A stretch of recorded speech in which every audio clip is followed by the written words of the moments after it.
nila, very successful po ang ginawa po natin ng caravan, rally, at nagtatapos po kung namin po alas 4. Halos po kanina ay hindi po natin napansiya kung kaano po marami ang sumasunod.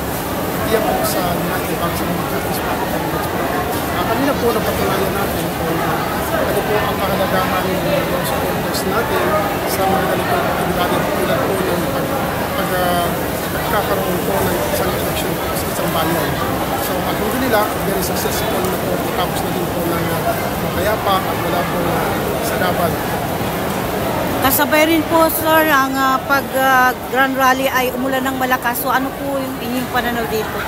So, lahat po ng bagay ay may kanya-kanyang amon. So, yan po ay bahagi ng challenges kung paano po nilalampasan ito ng aming partido.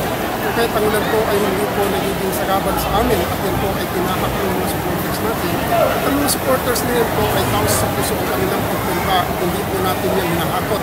Hindi po tulad ng nakagawian na bawat galaw po ay panakakot at binibigyan ng pera. Yan po ay voluntaryo po ang nasusuporta sa atin.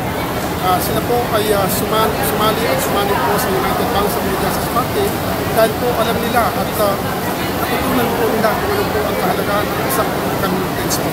So, yan po, ang ulan po ay hindi po magiging sagabal. Ulan, init at ano pa po ay magiging kaaktibat po natin yan sa ating sakripisyo, lalong-lalo na po sa ating pakikibang. So, ano po yung kinakaharap ngayon ng UBJP ng mga hamon sa nalalapit na election sa palagi po ninyo?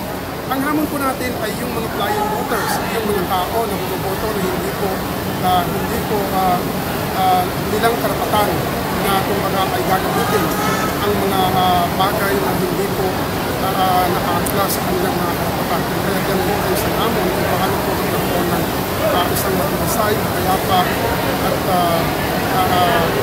at maganda pong eleksyon.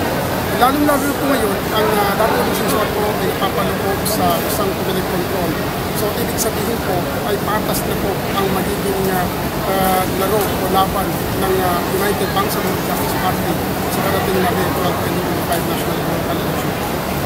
Okay, nabanggit din po ni Vice Mayor Dato Babsil kanina, sir, na kailangan nating bumoto tayo ng straight sa UBJP. Bakit po? So, ang kahalagaan po ng pagboto natin sa isang karapat-dapat na political party po ay isang kabuuan po ng ating pagkilala. Tayo po ay nasa isang sistema na mahalaga po ang isang pagbabago. Kung kaya ang straight po na pagboto sa state ng United Bank sa Justice Party po ay pagpapatunay na isang pagpapalakas ng samahan tungo doon sa gusto nating makamutan na isang payapa na unlad na pamayanan. At yan po ay isang compliance na rin sa pinagkasunduang comprehensive agreement ng Bangsamoro sa pagitan po ng Bangsamoro government at ng national government po natin. Inshallah. Sir, napakarami po nung sumama sa inyo pong caravan. Mga nasa magkano ilan po yung estimated nyo? Actually, ang estimated lang po natin supposedly, ang expected po namin na dadalo ay 10,000. Pero kumabot po tayo ng halos 18,000 po ang individual na dumalo at kumabot po ng halos 12,000 na sasakyan po at tulong-tulong po ng mga pasahero na lahat po ay suportado sa United Bank sa Okay. Ako nila lang, sir, mensahe mo doon sa mga nag-init talaga, nagpainit talaga, para lang magpakita ng suporta para sa inyo.